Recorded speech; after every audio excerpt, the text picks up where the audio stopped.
Welcome to Mastery Podcast, where we explore the art of living fully, balancing mind, body, spirit, and passion in pursuit of a better world. I am your host, Dr. Sass. Today, we are joined by Dr. Priscilla Kucer, Dr. P. She is the founder of Priscilla Kucer Consulting Solutions. She specializes in empowering micro businesses, provide expert business coaching, and management consulting. Dr. P is dedicated to helping small businesses owners achieve sustainable growth and success. Welcome, Dr. P. I am so excited for you to be here. Thank you, Dr. Sass. I'm excited to be here. Oh my gosh. I know. And let me tell our audience this. You rearranged your trip to Barbados to be here. I am so honored, and I'm sure our viewer here is like, yes, she's here. Yes, I appreciate that. Thank you so much for being here. No problem. Glad to be here. Well, Dr. P, you had this idea about working for yourself and not for someone else. And how did that come about?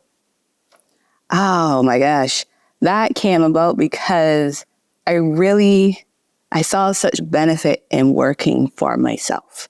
And I mean, I had spent so many years working for other people and giving them my ideas, my creativity, and improving their systems, improving their operations, helping with training. And I was like, what the hell? If I can do this for other people, why can't I do it for me? But when I first started looking into it, I'm like, that is not as easy as it sounds, though.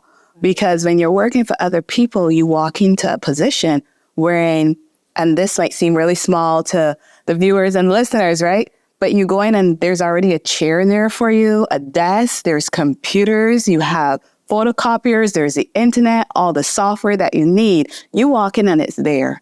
But when you work for yourself, you got none of that stuff, right? So now all those things that you may have been taking for granted or you didn't even realize, you now have to go get that for yourself. So that's one of the first hurdles, because now that brings up the financial part. So then what do? Oh, I don't think I should go work for myself yet. Let me stay here and save some money. But after a while, it becomes, which one is it for you? Which one keeps you happier? Which one are you going to get more value out of? And you have to find a way to create that budget so that you can get that finances to buy the things you need so you can start. Because that's what we need. We need to start.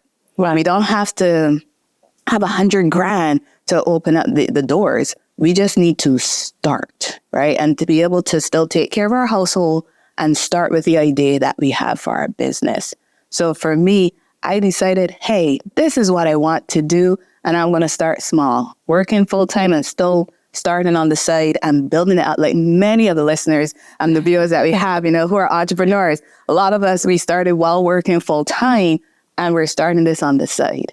And then, of course, came the whole, well, what the hell am I really doing in this business, right? Because again, when you work for somebody else, you have that job description and you have the do's and don'ts.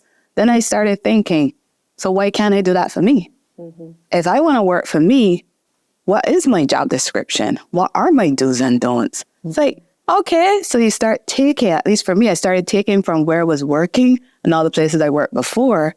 And I started doing it for my own business. And then that really helped me to create the business concept that I wanted. So I get to have that freedom of trying things out, the freedom of also things not working out for you, right? Because we do have our failures, and to be able to overcome them and learn from them and make such great connections. Was able to meet you as part of my entrepreneurship journey, and to be able to build on those things and to network and continue growing. It has been an amazing journey. I ain't gonna lie, not always a happy day, right? Because entrepreneurship is rough. Being an entrepreneur means you're taking those risks, but I wouldn't want to take the risk for anybody else. I took risks and chances for other people's businesses. Now I do it for me. Beautiful. Beautifully said. And Dr. P, you make a good point where a lot of entrepreneurs, me included, I started working in the hospital as a pharmacist and, do 6 other businesses on the side, Yeah. fail, flat on my face. And, as an entrepreneur, we've been through that, right? What would you say is your biggest challenge going out on your own? The biggest challenge for me was trying to figure out what was going to be a limit of sorts. Not limiting myself, but being able to say, okay, what is it I want to accomplish? What is it I want to go after? What are the things I truly, truly am passionate about? And when you sit, you're kind of like just spinning around like this little top, like, oh my God, this is good, this is good, this is good. But then you're not moving anywhere. So then you're like, oh, this business thing, this is not for me because I shouldn't be doing this because I'm not going anywhere. But that's not it. It's because you have no direction. You have no vision. You have no mission. But once you start to really understand what is not just your personal vision and mission, but this business, the business is its own entity. So what is the vision for this? What is the mission for this? What are the values that this business actually is going to hold? And when you're able to do that, then it's like the challenges don't seem so awful. And you start to get some clarity. So it was that lack of direction was one of my first challenges. And people are probably like, wait, didn't Dr. Sass say she's a business coach, a management consultant? Yeah, you did. But just like anybody else, we still have to figure out what is really the direction in which we want to take. So when I was able to figure out what is the vision and the mission for my company, that made a huge difference. Not saying I don't get challenges, we do. Because with everything we do, with every step forward you make, with every higher level, there's a new set of challenges that come our way. But that vision, that mission, and those values helped me out tremendously in overcoming them, as well as some really good support systems. Definitely. You got to have those good support systems. Yes. And you touch on the point that is so near and dear to my heart is mission, vision, directions. And we joke about this. Me and my husband, we do this all the time. And you get clear. Each time you look at it, you get clearer. And to have a coach like you to guide and everybody out there who is successful, have a coach. The coach of the coach. You have a coach. And if you are serious about, going out on your own, starting your dream, passion, business, and being your own boss and creating your own do's and don'ts, then you need a coach.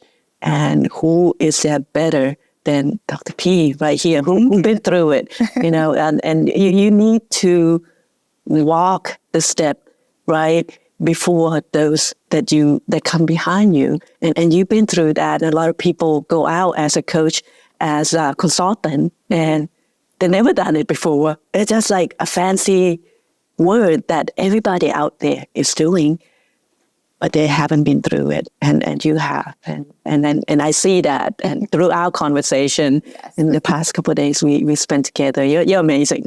Thank you. And now your company, Priscilla Kucer Consulting Solutions, specializes in empower micro businesses, right? Can you explain to the audience? I was like, what is that word? I know what it is after you kind of define it, but I never heard of the word micro business before. What is that? A lot of people are unfamiliar with the term micro business. And the funny thing is that you check the U.S. Business Administration, you're going to find the term business, so micro business. You look at the international stage, I believe UN actually has micro, small, medium enterprises. So outside of the US, you tend to hear things like small enterprise or micro enterprise. In the US, you hear more like micro business. So when it looks at micro businesses are the smallest of small businesses. And the reason why I started looking at micro businesses is because from my own journey, I'm like, there's so many things out there. And they're for small business because I'm a small business owner, right? That's what I'm doing. I'm a small business owner. But the thing is that when I learned about what micro was, I'm like, that's what I want to do. And whenever I tell people I work with micro business owners, they're like, you do what? What type of industry is that? I'm like, it's not an industry, it's a type within all the industries. So micro business means having less than 10 employees, including the owner. And then the next thing I get is, oh, so you work broke people? No, I don't. You only work with startups? No, I don't. Because people have in their mind that if you're less than 10, you're either struggling or you're a startup. But that's not true, because there are several businesses out there that only have less than 10 employees. And they're highly successful, and they can generate, and they are generating in the millions. The thing is that you have to have that strategy to help you utilize efficiently who you have. You also have to understand your product. You have to understand your services. So why I got attracted to micro businesses is you're looking at small businesses, but some small businesses can be 1,500 depending on their industry. Some are 150. And when you're starting out and you're looking at what opportunities are out there, you're looking, but you're like, but that's not where I'm at right now. I need somebody who can understand what I have going on. And I found that there are very few people who are targeting micro. But micro businesses, in my opinion, are the backbone of all economies, every single economy. And I say to people, how did Microsoft start? It started with Bill Gates. Yeah. How did Apple start? How did Facebook start? All of these companies started with just one person and a car, Amazon, one person selling things out of his garage, Then you got Facebook in the dorm. It's like, how did they start? Now look at them today, because they had a vision and they had a mission to grow. You can grow if you want to as micro, but you can also stay micro. But we're also going back to understanding your vision and your mission and also your values, then using those to truly strategic plan for your business. Thanks, guys. Beautiful. Thank you for explaining that. So how does large company start as micro? I consider myself a micro business, and I want to stay that way. Right. And you can design your business any way you want. Yes, it's according to the lifestyle that you want, right? Not everybody want to be handling 20,000 employees. True. And if you like that and want to start micro level, then that's fine too. Yeah. Beautiful. Thank you. And Dr. P, what type of businesses do you partner with to support these micro businesses? So I work with those who are within marketing, because I don't do marketing. For some reason, people see the name of my company. I don't know why. And they go to my Instagram page and they go YouTube, LinkedIn, and Facebook. Like, oh, she got to be in marketing. I'm like, no, my company isn't marketing. They're like, but look how you look. Look at your website. I'm like, because I found people who can do the things I don't do, but I can partner up with them and they can help my clients' visions come alive. Because I'm working on the behind the scenes stuff, the things that a lot of people don't want to spend any time working on. But when you do, you are in such a better position to explain to an attorney, hey, this is what I do in my business. Here's why I want my contracts and agreements to look like. Which, by the way, a lot of micro business owners don't even think to have contracts and agreements. But we should, to protect ourselves. Just saying, hey, we're LLC is not enough. You got to have those things.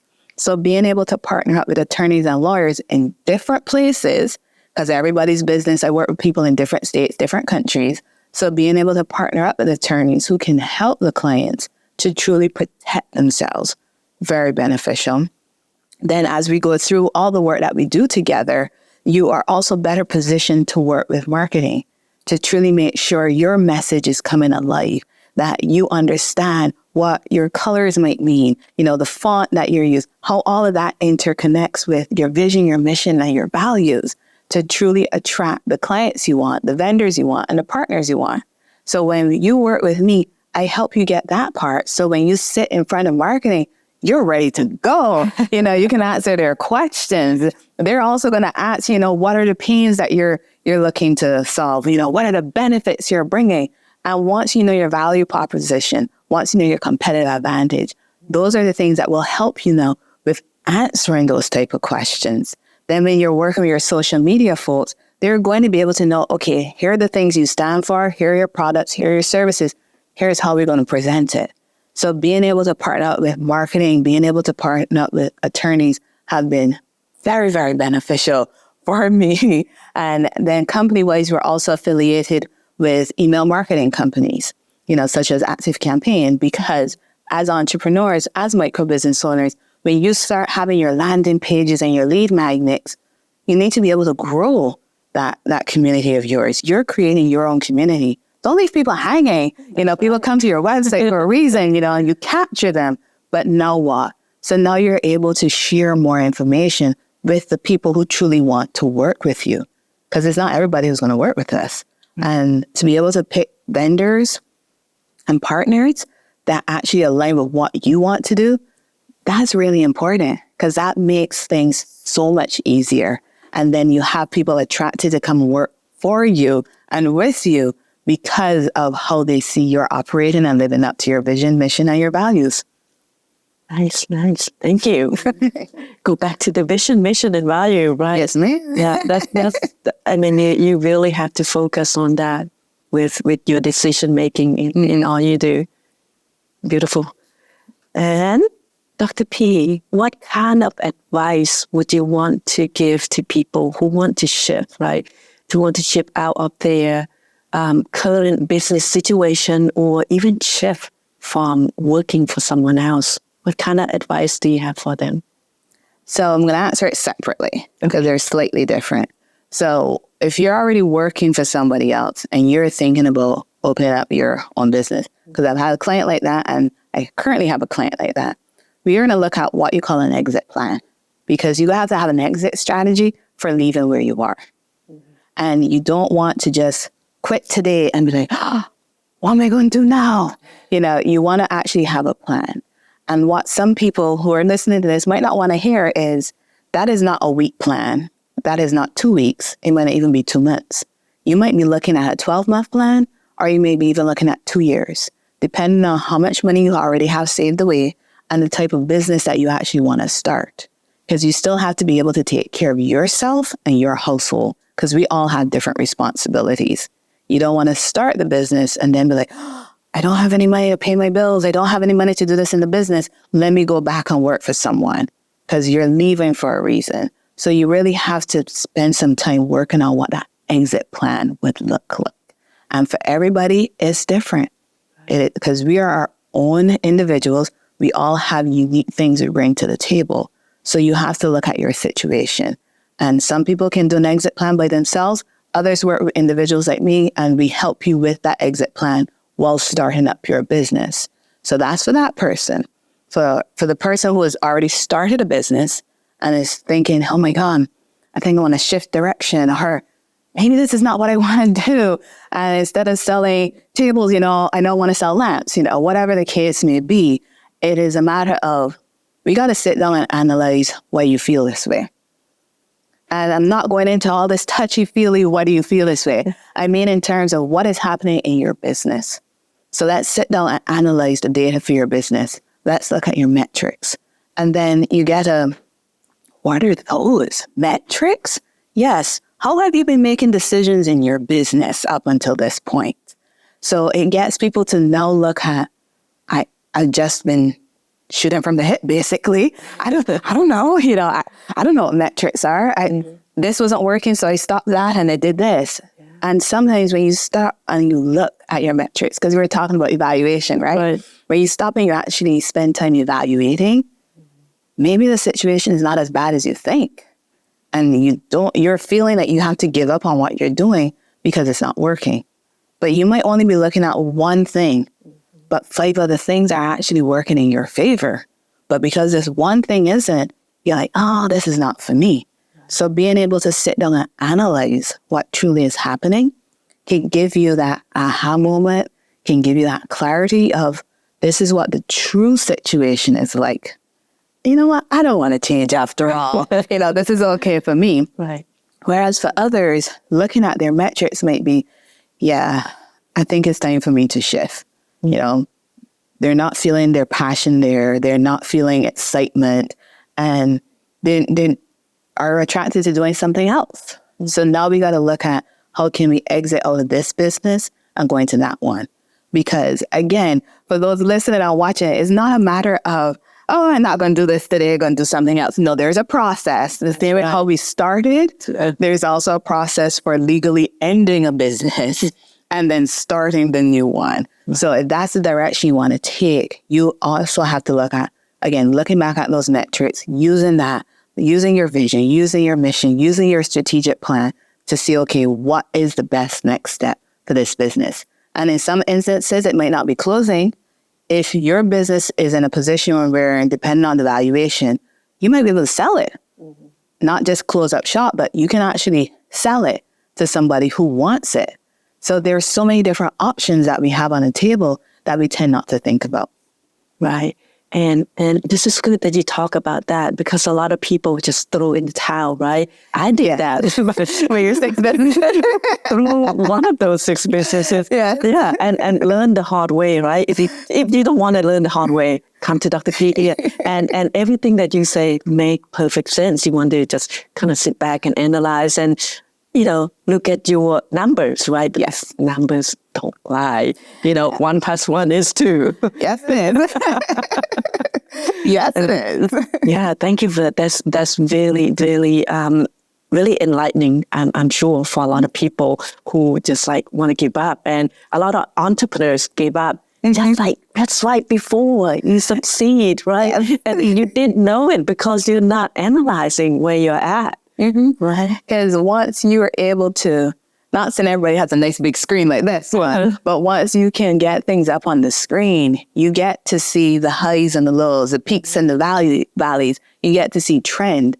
And metrics is something people run away from. Because it's they put up a post on social media today. Oh, nobody liked my post. Nobody said anything. Then they put up another one. Oh my God, 100 people like my post, so I'm doing good. But then tomorrow we're back down. Oh my God, you know what? This ain't for me. But that's not it. Just everything has its trend. Everything has its analytics. And our businesses are no different. Whether you're micro, whether you're small, whether you're medium, whether you're large, they're looking at their metrics. There's not a big business out there in the world who does not spend time looking at their metrics, looking at the peaks and the valleys and the trends. And they use that to inform their decision making. Because we got to be able to not just look at one thing in isolation, but all of the things that we got going on. And that's why having a team around you also, because not everybody can read data, but being able to have somebody around you who can help you make sense of that data. And this is a hard one for some of my clients and even for those who are watching and listening to this, right? Just because you started a business, that don't mean you have to be the CEO of the business. Exactly. And that is a hard pill for people to swallow. You have the idea, but that doesn't mean that you have the skills to run that business. But you can be in one of the C-level positions or just be the business owner, depending on how you have your business structured. But you started a business so it can be sustainable. If you know you can't cut it, then you need to put somebody who's there who can help you sustain your business. And that go back to the vision, mission thing. Mm-hmm. Why you do what you do? Do you want to start the business so that you can go and be CEO of that company? Or did you start the business so you can just go on vacation with your family anytime you want, or just hop on a plane and, then you can't be the CEO. No. You want to be the owner. You want to be the owner. And that's why, there are a lot of people, especially here in the US, when they start a business, they either go, I can do a DBA, doing business ads, because I'm self-employed, right? But I'm a business owner. But then there are others that go, oh, I'm going to be an LLC. They don't quite understand all of the ins and outs of that. But there are other business entity types out there. You have your S corporation, you have your C corporation, and maybe that's the direction you want to take this business. But if you don't take the time to speak with people who can actually help guide you in that business formation process, then you're going to end up picking the one that's not best for you. And then you're running into challenges later on because, again, you might want to be flying all over the world and just checking in on your business. So there's an entity that can allow you to do that. You will be the business owner, but what does that mean for your company, how it's structured? So all of these things is things we got to take into consideration. Absolutely. Thank you for that. No problem. So with that said, Dr. Pete, what trends are you seeing right now in micro businesses? Can you touch on that a little bit? Like overall trends are what you're talking about? Overall trend in the industry, especially concerning micro businesses, and how should entrepreneurs adapt to these trends? Okay. Well, the latest and greatest is AI. Everybody talking about AI, about AI and ChatGPT all the way. And I support Jasper. I like Jasper. There are different AI models out there, right? And the thing is that you see a lot of different headlines popping up. ChatGPT can create your business for you. ChatGPT can do this. But guess what? You have to put information into any AI model for it to even spit out what you're looking for. And just because it gives you a result, it doesn't mean that's the best one for you. You still have to read through the information that's happening. So unfortunately, a lot of human beings like immediate gratification. They're like, oh, I could use ChatGPT to come up with a name for my business. And, I can start this LLC and then I can start making money because ChatGPT is going to tell me how I'm going to write my sales scripts and how I'm going to do my social media. But is it though? Can it do all those things for you? Because last I checked, you still have to do things yourself. ChatGPT is a tool, and we were talking about that. AI is a tool. There's like a calculator. Yeah, just like a calculator. Back in the day, man, we used to use those calculators, right? So those are all tools to help us and to help us to get over certain challenges, to overcome certain problems. But we're still the individual who has to do the actions. Exactly. So starting a business in the US, 50% of businesses don't even make it to 5 years. And when you read a lot of headlines about the reason why, it boils down to like a financial issue or lack of business planning. It could be a combination of both. And again, people want immediate gratification. Entrepreneurship is not for the faint-hearted. You think of the craziest roller coaster out there is like entrepreneurship or double that. Some, like I said earlier, it could be high and low. It's so much fun when it's fun, but it could be rough on you when you go through some hard times. So when you're starting a business, it's not just a passion project. Yes, you're going to have some passion about what you're interested in, but there has to be more than just passion. You got to be able to build on that passion, and you got to be able to stick it out. Even you said it earlier, when the going gets tough, you got to be able to stick it out and to take that chance on yourself. Because then people quit when they don't take a chance on themselves, but would take a chance on somebody else, right? So when you're looking at building your own business, when you're looking at growing it, you got to think of why you're even doing that. So there's still a lot of people out there, because you can check the Small Business Administration statistics in the US for this, and you can check the UN statistics also on micro businesses, small and medium enterprises. And you still see there are people starting businesses, but you also see there are people closing businesses because they're not ready yet. People think, oh, I need a business plan and that's going to help me get success. The business plan is one aspect. It can help you with getting loans from the bank. It can help you with funding. It can help you with investors. Yeah, but that's not your strategic plan. So even if you got all the money that you think you need, if you don't have a strategic plan, then you're not going to play those funds in the best way for your business. So again, you got to be looking at not just your vision and your mission and your values, but strategically, how are you going to move forward? What are you going to be looking for at this same time next year, 2 years, 3 years, 4 years, 5 years? And being able to plan a future, not just today, just because you're working somewhere, you're pissed at your boss, you're like, the hell with that. I can work on my own. It's not just that. It is. A lot of people do that. A lot of people do that. It's like, I quit. And they walk out, right? Yeah. But there's more to that. You do your exit plan correctly. I guarantee the day you say, I am out of this place, you're going to feel good because you have the exit plan. But if somebody pisses you off and you're like, I'm done with this, by the time you get home, you're in tears because you're like, oh my God, what did I do? What did I do? I need my job. But you've already made a decision, right, that you know how to live with. So as a micro business owner starting, you still have to see your plan through. Don't do it willy-nilly. Don't just pick a marketing company and think they're going to work wonders. They can only work with what you give them. Exactly. If you tell them, this is the purpose of my company, they're going to go, okay. Mm-hmm. If you tell them, here are the pains I want to solve, they're going to say, okay. There are some really good ones out there who might say, tell me more about how this aligns with this, right? But when starting out, chances are you can't afford the ones who are going to go into that detail. Because marketing can range anywhere from $1,500 a month up to $30,000, depending on the marketing agency that you're working with. So to be able to be sustainable, you got to really look at the vision, the mission, the values, your strategic planning on it. And then for women starting out, there are a lot of women now starting their businesses. So looking at, again, the same things. These are not just tips for men, these are tips for anybody who's looking to start a business. You really have to have not just the financial, but you have to have that strategic plan. It's amazing. I love it. I love it.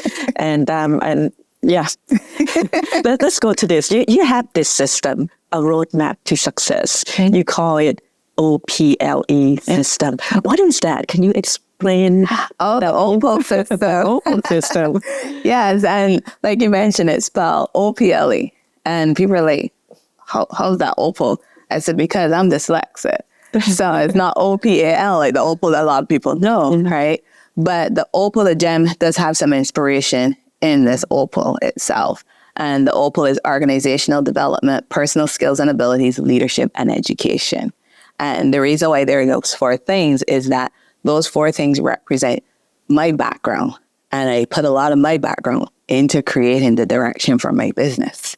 So I was also doing some research, and I'm looking at what is it the big Fortune 500 companies all have. They all have organizational development. They're utilizing people's skills. If not, they wouldn't be Fortune 500. Leadership, they're still successful. You have companies who've been on Fortune 500 for a long time, for decades, and they value education. Because if you educate from within, then you can also promote from within. And you keep people educated so that they can learn their job, they can get better, they're going to be up to date with changes. And just like any business, it's all about your bottom line.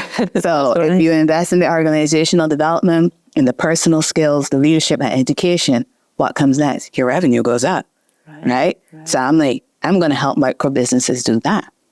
Nice. So with the opal itself, the opal, the gem, lots of people know that it's white. It has all the little sparkly bits in it. And I remember looking it up and I'm like, you know what? The opal comes in so many different colors and shapes. And I mean, for those of you listening and watching it, if you don't, you go look it up. Look for opal the gem. I'm going to go look it up. They're not just white. If you use Canva, drop the word opal in there and see what happens. Go on Google, go on Bing. And you're going to see the white, you're going to see the purple, you're going to see some blues, and they come. Opal. Yeah, there's so many different colors for the opal itself, but it's just commercialized opal for the birthstone. I believe it's October. It's just the white, that white with the little sparkly bits in it. And that's what people know, that soft stone. So the opal itself has diverse structures and unique characteristics. Right? And I was like, you know what? That's some micro businesses. Why do people start a business? Because there's something out there that is lacking, or there's something that should be done differently to help others. And I'm like, oh, they all have diverse structures though, because not everybody has the same people in their business. If you look at an org chart, it might not be always the same positions. And each one is unique. And one of my company values is innovation. So it's like, you know what? This all comes together. I'm like, the opal is just helping to inspire me here, but this is what the system is going to be. Because I kept saying, what am I going to call this system? What am I going to call it? Right? And then that made sense for me. So working with different micro business owners and their teams is a matter of helping them find what is their diverse structure and what is their unique characteristics that they have, right? And helping them use those things and leverage it so that they can be successful. So within the Soar with Coaching program, I do onboarding because I got to make sure that everybody understands what's expected of them.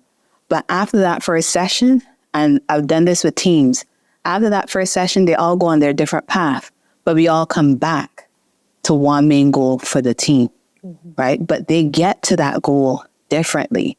And that is why I found was lacking. Maybe it's because of my background in education, but I do understand the value in having that individualized approach on a team to reach a team goal. So now I'm doing that with micro businesses. That's brilliant. Thank you. Brilliant. And last question. what are the 3 pieces of advice you have for our audience out there if they want to live like a more empowered life? Okay. So 3 pieces of advice would be, don't give up on yourself. Mm-hmm. Don't. It is rough some days, but days that are fun, we need to remember them and we need to cherish them because life is too short. Yeah. You got to not just live for the day, you're living for your future. Enjoy it. Enjoy it to the fullest. I believe that you live, you learn, and you move on. Because we have all these different experiences. You truly have to live life. Don't be inside looking through the window and looking at other people. Live your life for you and achieve the goals you want to be achieving in your business. And another one is you believe in yourself. I didn't know if my idea was going to be a good one, but I did some research and I'm like, okay. And then I started talking to people. And you know, when you talk to people who know more than you, and they're like, oh, this sounds good. You're like, oh, it must be good. And if they're interested in it, it means I'm onto something, right? But those people also give you homework, like, go make sure this is viable, right? But we got to believe in ourselves and have that confidence. And I understand for some people, having the confidence isn't easy. People ask me, hey, how are you so confident? I'm like, I don't know. I mean, I am. I mean, after a while of hearing people saying, hey, you should be this or you should be that, I'm like, I can be me. I'll walk in a room and I'd be me. I don't know how you think I'm supposed to be acting. I know how I'm going to be acting in here. I'm not disrespectful. You know, I'm me. I come into the room and I have to have confidence in me because something I learned over the years is that if I don't show the confidence I have, then other people are going to perceive that. They're going to tell I'm not confident in what I do. And I've been in meetings with lots of different people, and you have to have that confidence. You got to be sure in yourself and have that come through how you speak. So it really is, don't give up and truly believe in yourself and realize you're not in this by yourself. You might think you are. Yeah, the entrepreneurship journey some days could be lonely, right? And we have family and we have friends, but there's some of us who might not have close family members and we might not have close friends, but that's where an entrepreneurship network can come in. And there's so many of them out there. I'm not saying stick with the first one that comes your way, but do go and experiment and try different ones out because you need that support system. So, because there are going to be days that we're going to be down. We're going to be bawling our eyes out, right? Bawling our eyes. We got those days. Like, oh, what did I do? Yeah. You know, your family and your friends can help you because they see you as a person. But the entrepreneurs in your life can see you as a business leader. And they may have been through a similar thing or close to. And they might be able to help you get through that situation. So don't feel like you're by yourself. So truly believe in yourself. Don't give up on yourself and have your support system. Beautiful. Those are great advice. And I wish we can talk more. But where can our audience find you, Dr. P? Oh, you can find my company. We are on LinkedIn. Priscilla Kucer Consulting Solutions are on LinkedIn. We are on Instagram as well. And Facebook, YouTube, TikTok, and Pinterest, and Spotify. And if you look for Priscilla Kucer Consulting Solutions, you'll find us there. On Spotify, it would be the Soar with Coaching program, Soar with Coaching podcast, sorry. That is on Spotify. But on everything else, Priscilla Kucer Consulting Solutions. Great. Thank you. And we will put all that in the description, you all. I know that's a lot to remember, but thank you so much, Dr. P. It's been a great conversation, and I appreciate you coming here. Thank you so very much for having me. And I just want to leave with this. For whatever you're doing out there, remember solutions plus actions equals results. Beautiful. Thank you.